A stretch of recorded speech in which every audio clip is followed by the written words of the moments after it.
Now the Lord was gracious to Sarah as he had said, and the Lord did for Sarah what he had promised. Sarah became pregnant and bore a son to Abraham in his old age, at the very time God had promised him. Abraham gave the name Isaac to the son Sarah bore him. When his son Isaac was 8 days old, Abraham circumcised him as God commanded him.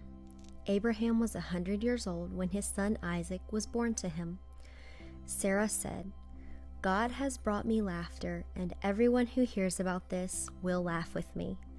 And she added, "Who would have said to Abraham that Sarah would nurse children, yet I have borne him a son in his old age?"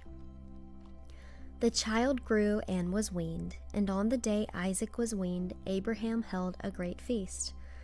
But Sarah saw that the son whom Hagar the Egyptian had borne to Abraham was mocking, and she said to Abraham, "Get rid of that slave woman and her son, for that slave woman's son will never share in the inheritance with my son Isaac." The matter distressed Abraham greatly because it concerned his son. But God said to him, "Do not be so distressed about the boy and your maidservant. Listen to whatever Sarah tells you, because it is through Isaac that your offspring will be reckoned. I will make the son of the maidservant into a nation also, because he is your offspring." Early the next morning, Abraham took some food and a skin of water and gave them to Hagar. He set them on her shoulders, and then he sent her off with the boy. She went on her way and wandered in the desert of Beersheba. When the water in the skin was gone, she put the boy under one of the bushes. Then she went off and sat down nearby, about a bow shot away, for she thought, "I cannot watch the boy die." And as she sat there nearby, she began to sob. God heard the boy crying, and the angel of God called to Hagar from heaven and said to her, "What is the matter, Hagar? Do not be afraid. God has heard the boy crying as he lies there. Lift the boy up and take him by the hand, for I will make him into a great nation." Then God opened her eyes, and she saw a well of water.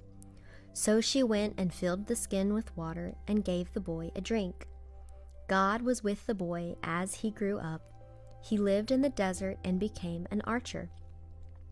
While he was living in the desert of Paran, his mother got a wife for him from Egypt. At that time, Abimelech and Phicol, the commander of his forces, said to Abraham, "God is with you in everything you do. Now swear to me here before God that you will not deal falsely with me or my children or my descendants. Show to me and the country where you are living as an alien the same kindness I have shown you." Abraham said, "I swear it." Then Abraham complained to Abimelech about a well of water that Abimelech's servants had seized. But Abimelech said, "I don't know who has done this. You did not tell me, and I heard about it only today." So Abraham brought sheep and cattle and gave them to Abimelech, and the two men made a treaty. Abraham set apart 7 ewe lambs from the flock, and Abimelech asked Abraham, "What is the meaning of these 7 ewe lambs you have set apart by themselves?" He replied, "Accept these 7 lambs from my hand as a witness that I dug this well." So that place was called Beersheba, because the 2 men swore an oath there. After the treaty had been made at Beersheba, Abimelech and Phicol, the commander of his forces, returned to the land of the Philistines. Abraham planted a tamarisk tree in Beersheba, and there he called upon the name of the Lord, the eternal God. And Abraham stayed in the land of the Philistines for a long time. Sometime later, God tested Abraham. He said to him, "Abraham." "Here I am," he replied. Then God said, "Take your son, your only son Isaac, whom you love, and go to the region of Moriah. Sacrifice him there as a burnt offering on one of the mountains I will tell you about." Early the next morning, Abraham got up and saddled his donkey. He took with him 2 of his servants and his son Isaac. When he had cut enough wood for the burnt offering, he set out for the place God had told him about. On the third day, Abraham looked up and saw the place in the distance. He said to his servants, "Stay here with the donkey while I and the boy go over there. We will worship, and then we will come back to you." Abraham took the wood for the burnt offering and placed it on his son Isaac, and he himself carried the fire and the knife. As the two of them went on together, Isaac spoke up and said to his father Abraham, "Father?" "Yes, my son," Abraham replied. "The fire and wood are here," Isaac said, "but where is the lamb for the burnt offering?" Abraham answered, "God himself will provide the lamb for the burnt offering, my son." And the two of them went on together. When they reached the place God had told him about, Abraham built an altar there and arranged the wood. He bound his son Isaac and laid him on the altar on top of the wood. Then he reached out his hand and took the knife to slay his son. But the angel of the Lord called out to him from heaven, "Abraham, Abraham." "Here I am," he replied. "Do not lay a hand on the boy," he said. "Do not do anything to him. Now I know that you fear God, because you have not withheld from me your son, your only son." Abraham looked up, and there in the thicket he saw a ram caught by its horns. He went over and took the ram and sacrificed it as a burnt offering instead of his son. So Abraham called that place, "The Lord will provide," and to this day it is said, "On the mountain of the Lord it will be provided." The angel of the Lord called to Abraham from heaven a second time and said, "I swear by myself, declares the Lord, that because you have done this, and have not withheld your son, your only son, I will surely bless you and make your descendants as numerous as the stars in the sky and as the sand on the seashore. Your descendants will take possession of the cities of their enemies, and through your offspring all nations on earth will be blessed, because you have obeyed me." Then Abraham returned to his servants, and they set off together for Beersheba, and Abraham stayed in Beersheba. Sometime later, Abraham was told, "Milcah is also a mother. She has borne sons to your brother Nahor. Uz the firstborn, Buz his brother, Kemuel the father of Aram, Kesed, Hazo, Pildash, Jidlaph, and Bethuel. Bethuel became the father of Rebekah. Milcah bore these 8 sons to Abraham's brother Nahor.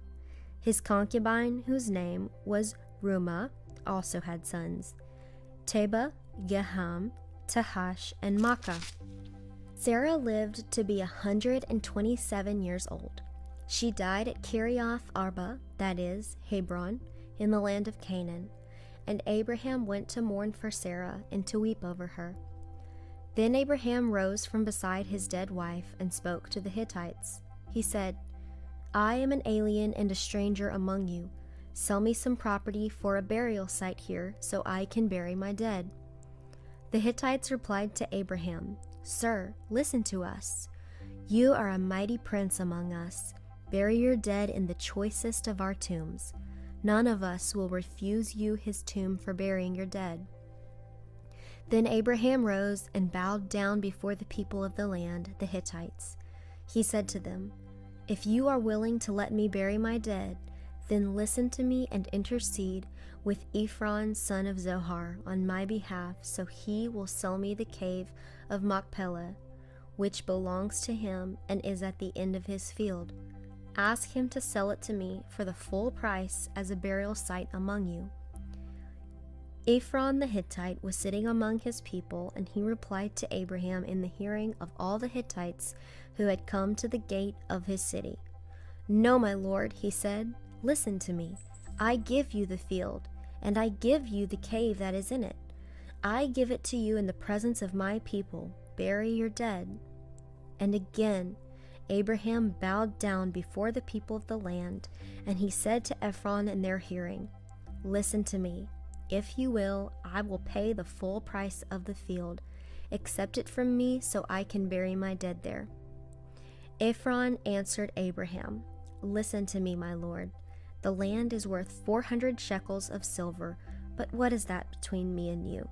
Bury your dead." Abraham agreed to Ephron's terms and weighed out for him the price he had named in the hearing of the Hittites, 400 shekels of silver according to the weight current among the merchants. So Ephron's field in Machpelah near Mamre, both the fields and the cave in it, and all the trees within the borders of the field, was deeded to Abraham as his property, in the presence of all the Hittites who had come to the gate of the city. Afterward, Abram buried his wife Sarah in the cave in the field of Machpelah near Mamre, which is at Hebron, in the land of Canaan. So the field and the cave in it were deeded to Abraham by the Hittites as a burial site.